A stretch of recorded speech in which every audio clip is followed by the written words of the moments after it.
Well, I just finished reading Headtaker by David Guymer, and overall it was pretty meh. The main highlight of the book is Queek Headtaker, the fearless and possibly quite insane warlord of Clan Morris. He is characterized really well, and every part of the book with him in it was really fun and interesting to read. Sadly, however, this was only about 5% of the book, which I was quite surprised by and ultimately disappointed by as well. For starters, the book is called Headtaker. Queek is on the cover, the back of the book talks about how Queek has to win the war, and even the Black Library text says that you should read the book because Queek is totally awesome. However, then you start reading the book, and quite quickly you notice that not only is Queek not the main character, half of the book isn't even about Skaven, but about dwarves. And I'll come back to that in a minute. The main character of the book is an old fur named Sharpwit, who is sent by the Council of 13 to make sure that the dwarven hold of Karakazul falls.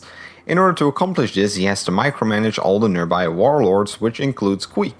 This sounds way easier, of course, than it turns out to be, and this part of the book is still pretty enjoyable though. Sharpwood is well characterized as well, and his scheming is quite fun to read about. He truly is quite an interesting Skaven. Where the book really starts to drag on, however, is the dwarf half of the book.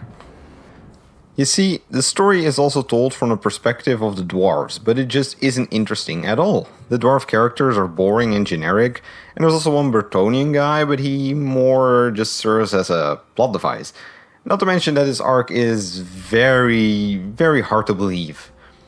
Every time I was reading one of the dwarf bits, I found myself just counting pages until the next Skaven part. There's even a point in the story where one of the dwarves feels bad for not caring enough about the other members of his warband, and I can confirm, Mr. Dwarf, neither did the audience. It's quite a shame because I feel the book could have been much better if it had just focused on only the Skaven instead. Another thing I disliked about the book was the constant switching of location near the end of the book.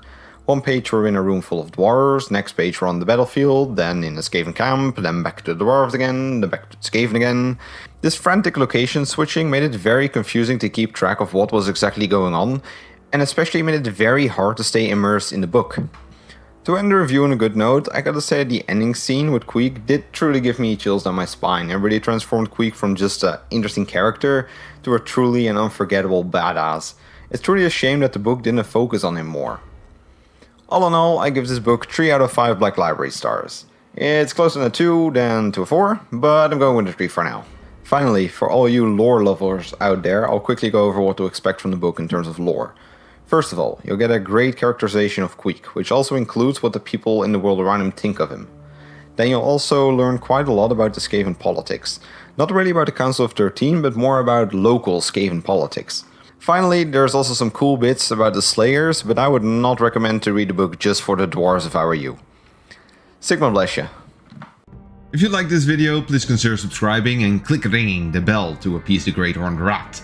For more lore content, please check my main channel and leave any book recommendations in the comments down below. I gotta get back to reading the next book.